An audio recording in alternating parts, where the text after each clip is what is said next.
মা-বাবার খুব কমন কয়েকটি আনইনটেনশনাল মিস্টেকস এর কারণে বাচ্চাদের সেলফ কনফিডেন্স অনেক খারাপভাবে ড্যামেজ হচ্ছে। নাম্বার 1, মা-বাবা যখন বাচ্চার ছোটখাটো মিস্টেকস এর উপরে ওভার রিঅ্যাক্ট করছেন এবং সেই মিস্টেকস গুলোকে অ্যাকসেপ্ট না করে, গাইড না করে ওদের উপর রেগে গিয়ে ওদেরকে পানিশমেন্ট দিচ্ছেন। এতে করে আপনার বাচ্চা কিছুই শিখছে না, বরং আপনার বাচ্চার মধ্যে একটা ভয় জন্মাচ্ছে।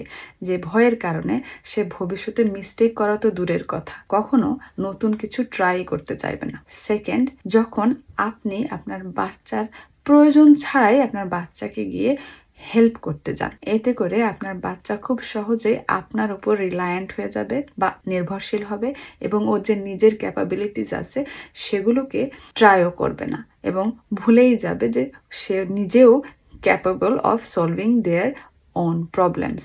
থার্ড, আপনি যখন আপনার বাচ্চার ভালো দিকটা চেয়ে ওদের নেগেটিভ কাজগুলি বা নেগেটিভ ডুইংসগুলি বেশি বেশি করে সামনে হাইলাইট করবেন, তখন আপনার বাচ্চার সেলফ কনফিডেন্স অনেক ক্রাশ হয়ে যায়। কারণ ওরা যত বেশি বেশি নিজেদের সম্পর্কে এই নেগেটিভ কথাগুলি শুনবে, তত বেশি বেশি ওদের আত্মবিশ্বাস কমে গিয়ে নিজের প্রতি একটা নেগেটিভ ইমেজ তৈরি হতে থাকবে। সে ভুলে যাবে যে হি is capable of doing something good too. So আপনিও যদি unintentionally আপনার বাচ্চার সাথে এই প্র্যাকটিসগুলি করে থাকেন, তাহলে স্টপ রাইট নাও। ওদেরকে মিস্টেকস এর মাধ্যমে শিখতে সাহায্য করুন। ভালো থাকুন।